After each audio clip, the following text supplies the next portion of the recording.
Mūsų laida bus rodoma tol, kol jūs ją maitinsite.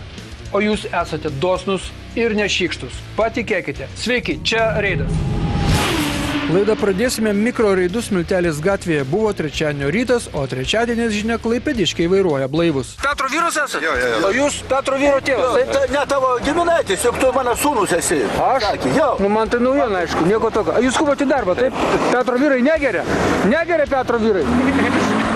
Vienas štai pagiringas pasirodė, na ir ką? Juk leistinai pagiringas, nieko blogo, 0,15 šimtųjų. Trečiadienio rytas, 0,15, nu čia dabar kas?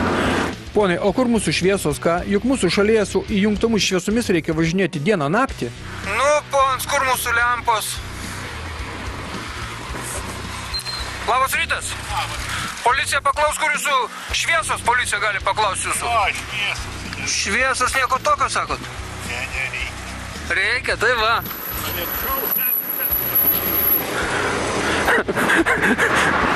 A senas esat, tai nereikia šviesų? Nebeprisimenas. Nebeprisimenat? Supratau.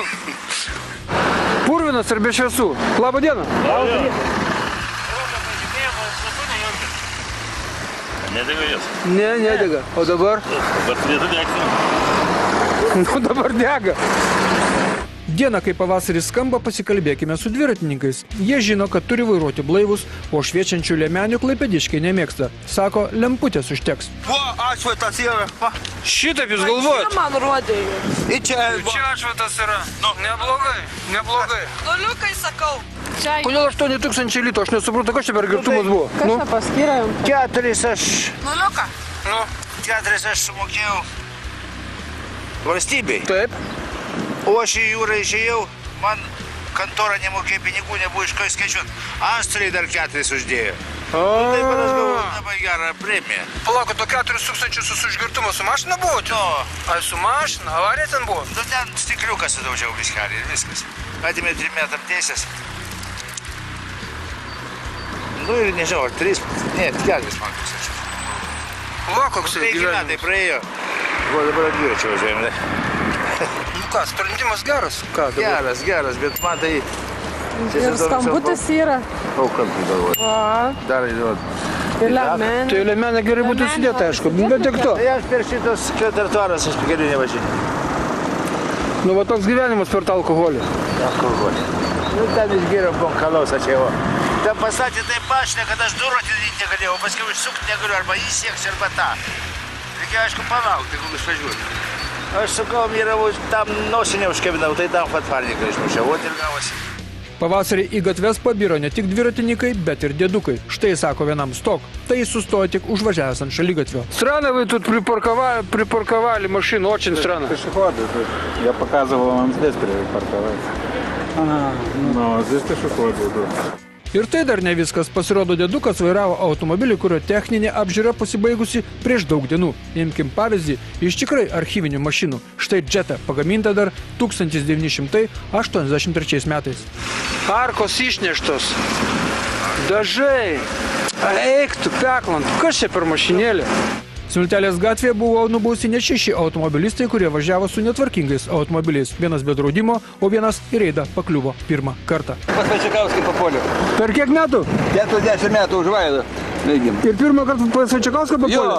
Vairuotojo pažymėjimas jūs. Tai turbūt A čia nėra, čia tai bus. tvarkingas, negeriat, Daučius graži barzda. Daučius kažkada pas mus buvo amžinatis jau pirmama, tai griežtas buvo. Aha. O jis taip sakydavo. Avarija buvo ir bus.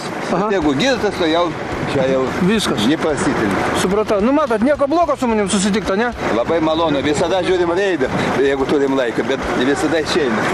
Gerą kelią jums, geros dienos. Jums. Štai tokie reikalai Smiltelės gatvėje, o mes kraustomės į kitą siužetą. Pirmin į Dubysos gatvę. Laimė šis greitosios pagalbos automobilis išvažiuoja tuščias. Medikai tik apžiūrėjo incidento dalyvius ir važiuojo savo iš įvykio vietos, kuris, kaip tokiai gražiai dienai, taip per baisus. Dubysos gatvėje iš teritorijos į Judroką arteriją nosį kištelėjo automobilio Renault vairuotoja ir iš karto buvo nublokšta šalin, kai mašiną kliudė sunkvežimis Scania. Vienas važiavo. Lindo, to prasme, matėt, kad lenda ar dar kažkaip ar... Nu, ant paskutinių minučių. Iš karto. Saulė Saulė tuo metu švietė, viskas tvarkoja. Bet ne į akisgi švietė jai. Nesuprantu. Sudaužytas Renault nurimo tik prie krepšių, kurie primena, kad čia prieš kelis metus žuvo vaikas. Šios avarijos priežastis keistoka. Moteriškė vairavusi lengvąjį automobilį teigia, kad jai pašvietė saulė. Bet saulė švietė tai pakaušį. Tai viena. Antra, sunkvežimis didelė mašina. Kaip tokios nepamatyti, mes jau leidžiame spėti, kad moteris prieš išvažiuodama į Dubysos gatvę žiūrėjo, kas atvažiuoja iš dešinės. Tai yra, kas važiuoja ta pusė, kuri ir jai reikalinga. O avarija atvažiavo iš kairės, iš tos pusės, į kurią net nepažiūrėta. Paryžiaus Komunos gatvėje susidūrė du automobiliai – Šešta Mazda ir Škoda Superb. Abu automobiliai važiavo viena kryptimi. Škoda lenkė kairėn, į kiemą sukančią Mazdą, ją kepštelėjo ir nuskrido per betoninius bordiūrus į būsimą pievą. O Mazda atsirėmė į stulpą. Labą dieną, nėra sužeistų? Sužeistų nėra. Tai pagrindinis klausimas. Kas tą vairavo? Kaip buvo, sakykit? Pristabdžiom, rodžio posūkis, tokiaus greičio parvarimą ir šonai dalykų. Mėgino dar stulpą išvengti. Jūs norėjot pasukti į teritoriją, taip? Į tenais. Į kiemą? Taip. Supratau. Kas kaltas dėl avarijos? Aš manau, kad tai. Ko nepildo deklaracijų tada? Nesutinkat žmogus. Nesutinkat? Dėl avarijos? Jo. Jis turėjo mane praleisti. Įvykio liudytojai sakė, kad negalima lenkti prieš pėsčiųjų perėją. Ne. Mes tenais buvom, jau tada buvo koks stabdymas ilgai, žinai, čiuožė, tai girdis pūš smūgis. Čia atsukom stulpas, juda, tai jis nuo smūgio numetė tenais. Jis aiškina, kad jis čia vos sredėjo, ten lenkė. Ne, čia aišku, kad ne vos sredėjo, bet aišku dabar čia sunkiai rodomi dalykai. 30 metrų nunešė. Aš dar mėginau išvengti to stulpą, bet vis pilnai nesusukau. Kažkiek išvengiau, būčiau nesukęs, būčiau tiesiai motorą varęs. Šiaip tai taip. Atvažiuos policija, pasakys tą patį. Na, kas čia per lenkimas prieš pėsčiųjų perėją, dar tokioje gatvėje, kuri siaura, duobėta ir tų vaikų būna. Pareigūnai pasiūlė užpildyti eismo įvykių deklaracijas, visą šlovę už šį incidentą prisimant automobilio Škoda vairuotojui. Taikos prospekto ir Kauno gatvių sankryžoje susidūrė automobiliai Volvo ir Telšiškių Ford Galaxy. Avarija vyko, kai keleivinio transporto eismo juosta pažymėta A raidė skriejo automobilis Volvo ir kliudė tykiai iš Kauno gatvės į Taikos prospektą lindusi automobilį Ford Galaxy. Jūs man galite vieną klausimą atsakyti? Jisai metėsi į autobusų juostą ir jisai važiavo tas Volvo? Aš net nemačiau, jis išnirė, parskrido net. Aš net aš buvau išvažiavęs, o jis ten buvo net kitoj sankryžoje. Aš tik pajudėjau. Supratau. Aš net nesupratau, kas čia vyko, nes jau buvau pasisukęs, matot, kur stovi. Jis parlėkė nežinau iš kur. Nes kaip aš pasisukau, pažiūrėjau, kad nieko nėra ir sukausi palengvai. Nes nėra raudono, nei papildomų, nieko, pažiūrėjau, kad nieko nėra, o ten degė raudonas. Kaip jis pradėjo važiuoti ir jis labai greit parlėkė. Kaip spėjau parskris, net nesureagavau. O žmonai, kas žmonai? O kas jai? Nežinau, nustatys gydytojai. Ai, bet taip sąmonės nebuvo praradus nieko. Abu vairuotojai buvo blaivus, o Volvo vairuotojas apie savo pasirodymą keleivinio transporto eismo juostoje papasakojo štai ką. Kaip atsidūrė tą juostą, sakykit? Važiavau tiesiai tą juostą. Važiavau tiesiai. Autobusų juostą. Supratau. Į ligoninę buvo išvežta Fordo keleivė, moteriškiai sumuštas jausmo, pareigūnai tyrė įvykį, tačiau pagal visą logiką, tai už avariją bus nubaustas Ford Galaxy vairuotojas, tik trumpam grįžęs iš Norvegijos ir atpratęs nuo lietuviško vairavimo ypatumų. O Volvo vairuotojas turėtų būti nubaustas už važiavimą keleivinio transporto eismo juostą. Jis skirta autobusams ir maršrutiniams taksi. Ir baigim improvizuoti vieną kartą. O čia istorija įkvėpta kitos istorijos sėkmės parodytos praėjusioje laidoje. Priminsime, kada dar rodėme, jog Šiaurės prospekte prie vieno prekybos centro atbulas važiavo visureigis Mercedes-Benz ML, kurio vairuotoja kliudė kitą mašiną, iš avarijos vietos pabėgo, grįžo, susirinko šukes, įkalčius ir dar kartą nuvažiavo. O čia ta pati vieta ir avarija tokia pati, atbulinė ir vairuotojo veiksmai tokie patys. Atbulas atsitrenkė ir nuvažiavo. O juk jautė, kad atsitrenkė, nes grįžo apžiūrėti, ką padaręs. Pats nutaręs, kad nieko nepadarė, nuvažiavo. O čia tas pats vairuotojas su geltonos spalvos striuke. Žmogau, ateik, pasiduok, vis tiek suras, nes geltonos spalvos striukė ir automobilis Ford Connection yra retas derinys. Policijos budėtojo telefonas 35 4440. Arba jeigu pačiam neužtenka drąsos paskambinti, tai tegu draugai paskambina ir paklausia, kas bus. O bus nieko gero nebus. Šioje vietoje turėjo būti šypsenėlė, o bus pertrauka. Dabar mūsų ir jūsų dėmesio reklama, o po jos toliau laidoje matysite. Šaltibarščių spalvos ratai sako, pavasaris jau čia pat. Reidas veja reidą, nes koks reidas be reido. Tik lietuviai turi unikalų jausmą vairuoti štai taip ir aišku, mūsų ir jūsų rubrika Filmuoja reido reporteriai, visą tai ir dar daugiau jau po reklamos.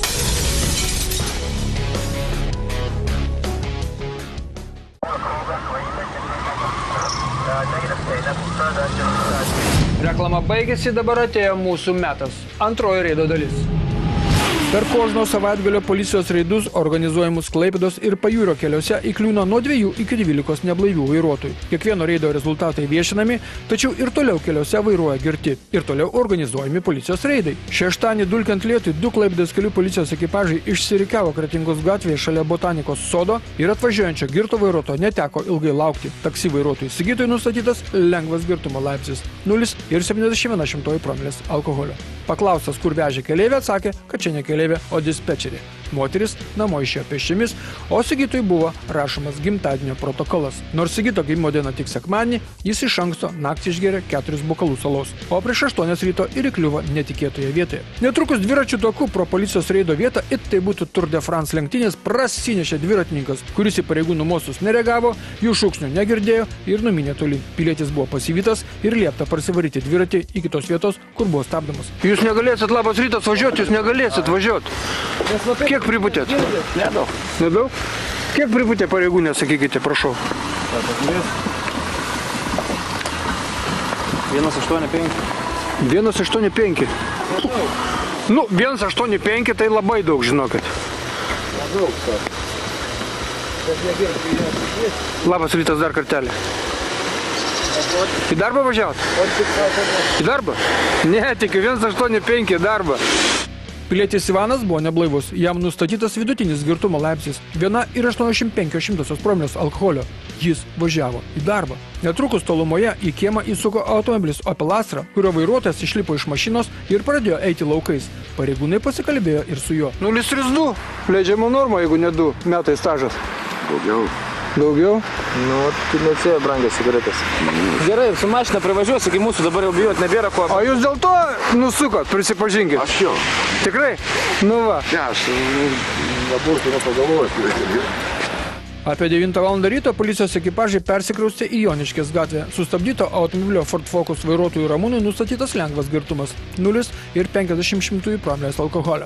Vyriškis iš Klaipėdos rajono į uostamiestį važiavo su šeima. Kitoje kelio pusėje sustabdytas automobilio Audi vairuotojas, taip pat Ramūnas, policininkams pasiūlė negadinti alkotesterio muštukų.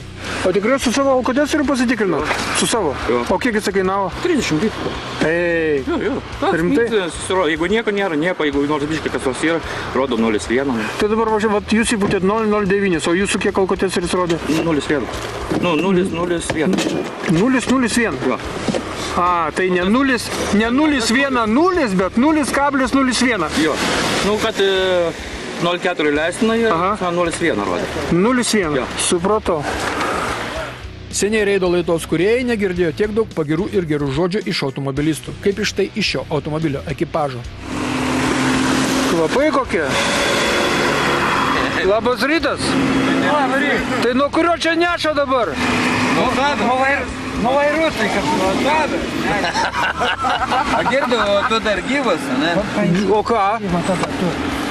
Nu kada baigsi? Kodėl čia filmuoja? Aš lepsiją, man.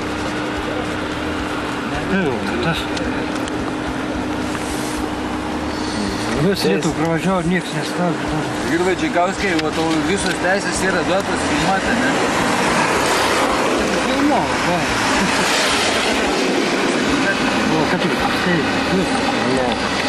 Jeigu tamsa turi teisę paklausti, ar aš gyvas, tai aš turiu teisę viešo vietoje filmuoti. Ne, aš turiu omeny dar visiškai tipo normaliai jautiesi. Jau daug metų normaliai jaučiausi, o jūs gerai jaučiatės? Taip, kitą kartą sunkiai, kitą kartą labai. Bet pareid, žiūrėjau, kad apsikėlis buvo. Dar nori, kad nors... Tai greta aug, tai plaukai. Užauga plaukai. Ačiū, mes sujaudinti. Gražu, kai yra abipusis ryšys su žiūrovu. Kretingos gatvėje, tai yra toje gatvėje, kurioje reidai būna reti ir avarijos retos, susidūrė Ford Mondeo ir Golfas, kurį puošė ne tik įvairūs lipdukai, bet ir šaltibarščių spalvos ratai. Bet mes ne apie tai, mes ne apie pavasarį, mes apie vasarą jau. Nu kaip į istoriją pakliuvot? Prieš duoda šičia pristabdė, jo prieš kažkaip pasižiūrėjau. O pristabdė prieš greičio slopinimo kalnelę, ne? Taip, na. Supratau. Ir jūs ir pylėt. O dažnai čia važiuojat? Labai dažnai. Nu, tai kas čia dabar? Ir ką čia išveži ligonę dabar? Niekas, nu žinai, kada trinktelėja į nugarą ten. Aha. Labą dieną. O, koks su didelis. Reikia už tai pakelti. Nie, pasistojau, be stabdžių parvarė. Prieš stabdymo... Jo, gražiai sustojau. Standartinė, kaip sakant. Aha, situacija. O ką ligonį išvežė? Pošvinė. Pošvinį išvežė? O kur sėdėjo? Gale. Gale? Kaklas? Kaklas. Supratau. Pikina? Auda jo. Žmona irgi kaklas padeda. Pasėdi su man vis tiek per parą laiką gali kreiptis. Jo, supratau. Nu, pats turėsit pažinčių? Netikėtų. Nu, o ką darysi? Taip jau atsitinka, nu. Tai pažinčių negyvenimas. Supratau. Į ligonę buvo išvežta Golf keleivė sėdėjusi gale. Moteriškiai patemti kaklo raiščiai. Vis tiek niuksas tai stiprokas buvo. Gatvėje, kurioje nebūna avarijų. Nu, mes netrukus eisime į repeticijų kambarį. Juk avarija tai įskaitinė. Užžiūrėkit, čia į repeticijų kambarį. Užžiūrėkit čia. Dabar čia repeticijų kambarys. Papūsim į dūdas ir skirstysimės. Paaiškinimus parašė. Kelių policija. Palaukit, visi, per anksti pučiam. Nu, va. Va, dabar pučiam.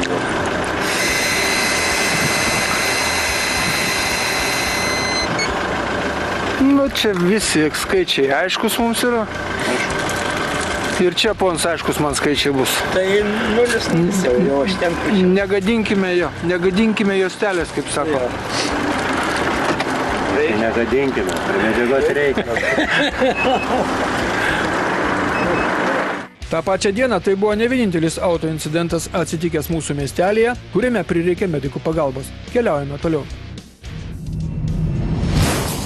Herkaus Manto gatvėje pėsčiųjų perėjoje keleivinis autobusas atsimušė į 18-metės merginos alkūnę. O mes jau galvojame, kad autobuse kažkas tai parvirto.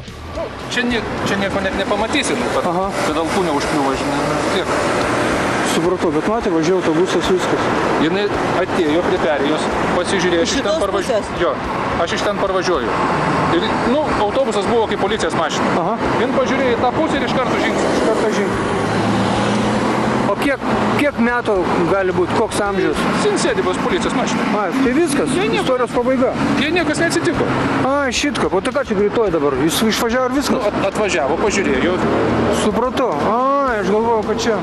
Mergina per avariją nenukentėjo, tad medikai išvažiavo be krovinio. Autobuso vairuotojas nubaustas 14 eurų bauda už pėsčiojo nepraleidimą ėjusią per nereguliuojamą pėsčiųjų perėją. O jeigu incidentas būtų įvykęs reguliuojamoje pėsčiųjų perėjoje, tai piniginė bauda dar sektų vairuotojo pažymėjimo atimimas. Savo ruožtu mes norime atkreipti dėmesį, kad ir pėstieji prieš įžengdami į gatvę turi įsitikinti, kad mato didelį autobusą, o jeigu nemato, tai tegul stovi ir žiūri, kol pamatys ką nors tokio. Deja, ne viskas taip paprasta. Kitą dieną mergina kreipsis į ligoninę ir iš paprastos avarijos pasidarys įskaitinė. Tai juk partrenkė keleivinis autobusas. Filmuoja reido reporteriai ir jie pradeda, tiksliau Monika pradeda iš karštos Klaipėdos vietos – Šilutės plento ir Baltijos prospekto žiedinės sankryžos. Čia kalbame apie šį mėlynos spalvos fruktą, kuris štai taip spraudžiasi į ekraną prieš Monikos nosį. Čia kelias Kretingalės link. Čia beprotiškas lenkimas kelyje, kuriame daug avarijų, kuriame nubrėžta ilga riebi ištisinė linija. Tai kelias, kuris pažymėtas kelio ženklais, jog čia daug avarijų. Ir galiausiai tokie lenkimai yra draudžiami mūsų šalyje. Ar galima vadinti važiavimą degant raudonam šviesoforo signalui smulkiu pažeidimu? Ko gero, kad galima, kol neatsitinka avarija Šilutės plente. O štai taip atrodo žingsnis iki tragedijos tame pačiame Šilutės plente. Ir tai yra tiesiog nežmoniška, nesustoti Šilutės plente, kai trečioje eismo juostoje kažkas sustojo praleisti pėsčiojo ir dar apvažiavo žmogų drąsiai, matote, tas lakstūnas. Vilnius. Kaip mes be Vilnius? Pelesos bei Dariaus ir Girėno gatvių sankryža. Stebėkite BMW galinio vaizdo kameroje. Važiavo iš paskos, po to aplenkė reido reporterį iš dešinės pusės, iš kurios galima sukti tik į dešinę ir nuvažiavo toliau, kuriem reikia, kairien. Dar Vilnius ir Šaranas šaus degant raudonam šviesoforo signalui. Žmonės iš šio miesto rašo, kad ši stoties Durjos ir Liepkalnio gatvių sankryža yra problemiška, ypač piko metu, bet taip važiuoti irgi negalima. Dar Vilnius. Subaru pradžioje iš degalinės išlindo, ten toliau eilės pasukti į kairę ilgai teks palaukti. 3 žalius šviesoforus praleisti reiks. O Subaru mostels iš dešinės Josos kairėn apvažiuodamas visus, tarsi parodydamas, kaip reikia vairuoti Eišiškių plento ir Metalų gatvių sankryžoje. Vėl Vilnius ir BMW. Konstitucijos prospektas. Pedagoginio žiedo link. Na, mes nesuprantame, kodėl reporteris uždengė Seat numerius, nes tas irgi ožys geras. Juk draugysės ir supratimo abiems vairuotojams pritrūko. Tai ir nereikėtų smulkytis po prospektą. Vilnius Metalo gatvė. Štai Audi vairuotojas galėtų ir anksčiau posūkio signalą jungti, nes beveik įvyko avarija, bet beveik nesiskaito. O čia nauji kelio ženklai, tame pačiame Vilniuje. Na kaip mes be Vilniaus? Daro kelio remontą, neturi ženklų, gerai ir tai bus. Tiks ir grumstas nemažas ir nukirsta medžio šaka. Reido reporteris Slavomiras sako, kad visą naktį taip stovėjo. Jeigu taip, tai gerai, kad niekas neįlėkė. O čia Klaipėda, Taikos prospektas. Kol atkeliausime iki situacijos, norisi pamoralizuoti pilietį, kuris dabar važiuoja pirmą eismo juostą, kuris skirta tik keleiviniam transportui. Jo dabar nesimato, o mes jo beveik nepamatysime, nes viskas gerai baigėsi. Tačiau žiūrėkite į dešinę ekrano pusę. Vos nenukirto 2 vaikų, žioplys. Dar Klaipėda, Šilutės plentas, dėmesio į ekrano dešinę pusę. Čia netrukus pasirodys aršus ir greitas vairuotojas. Ir juostas apsižergęs važiuoja, ir šviesoforo signalo nepaiso. Nieko nepaiso, tik filmuotis mėgsta. Ir savaitės nesąmonė atkeliavo iš Panevėžio, o nesąmonė todėl, jog parodo visą mūsų nesusipratimą vairuojant. Vienas praleidžia, o kitas ne. O kodėl tas praleido? O kuriam važiuoti? Tai todėl ir praleidžia. O susiduria vienas, kuris galvoja tik apie save, o kitas, kuris neprognozuoja kitų vairuotojų veiksmų. Tai ir turim, ką turim, avarijų Lietuvą. Ir tai dar ne viskas, nes tikra savaitės nesąmonė, tikras savaitės pavairavimas atkeliavo iš Tauragės. Tai miestas vakarų Lietuvoje, kuriame gyvena apie 25 000 gyventojų. Ir iš tiek žmonių reidą pakliuvo viena vienintelė štai šio žalio automobilio vairuotoja. Žiūrėkim, kaip jį pavarė. O juk saulė švietė tai į pakaušį, per raudoną. Ir kas toliau, babulė trinktelėjo ir nuvažiavo tolin. Tai taip mes ir vairuojam. Viso gero, sako jums laida Reidas, paprasta laidelė apie mūsų gyvenimą gatvėse. Mes pasimatome kitą antradienį, 8:30 vakaro. Būkite aplankyti. Sudie.